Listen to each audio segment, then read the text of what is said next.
Let's see what Spirit has to say.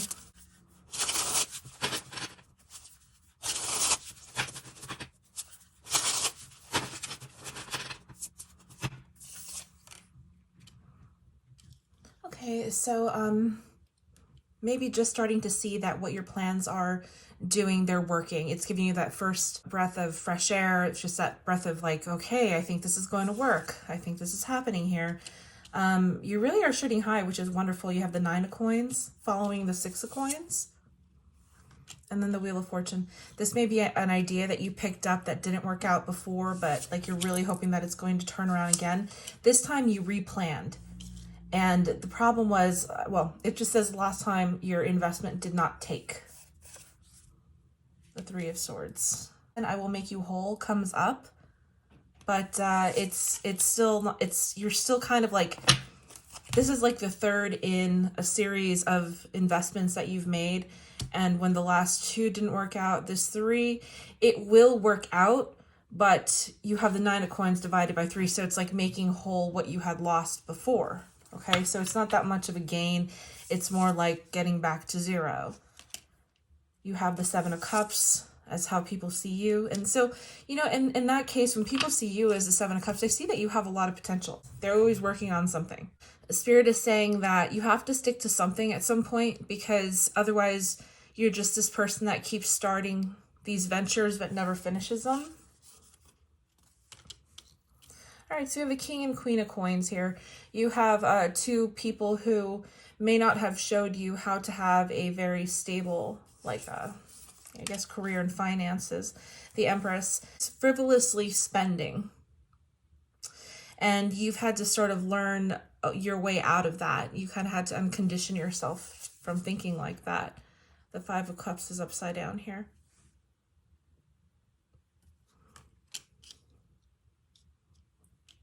They're saying that you have these tendencies to think like a poor person. That is over now. It's not a poor person, I'm sorry.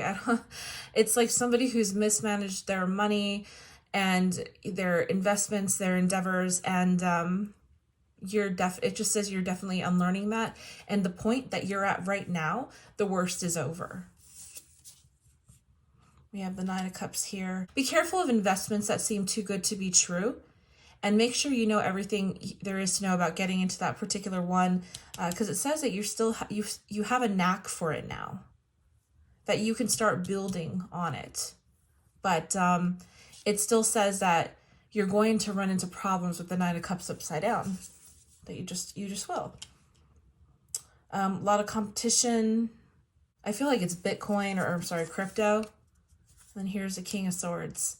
Don't make decisions unless you know that you're going to win. Don't risk anything. Because people who know how to work with stocks, work with crypto, they can read the trends. And I don't feel like you're there yet. You're still here as a knight situation, unlearning what the King and Queen of Coin taught you. So Knight of Coin and the Queen of Coins and King of Coins there. And then we have the King of Swords upside down.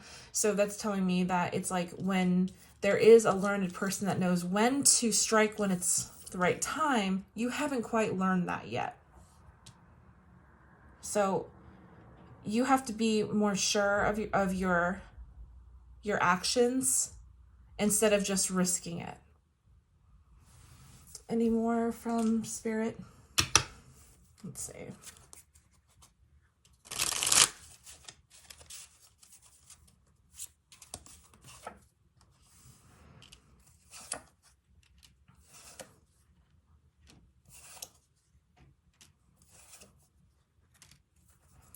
Okay, so there is a chance that you might have a friend who knows a little bit more about this than you do, and they may have like kind of enticed you into coming over and trying something out.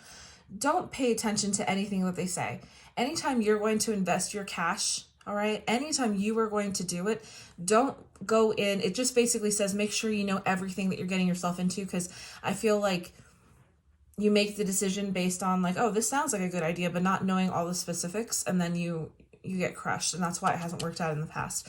And that's kind of what your parents taught you, like, oh, just go for it. And but in this case, you have to be very calculated with what you do. So Good luck to you. I hope this helps. Thanks.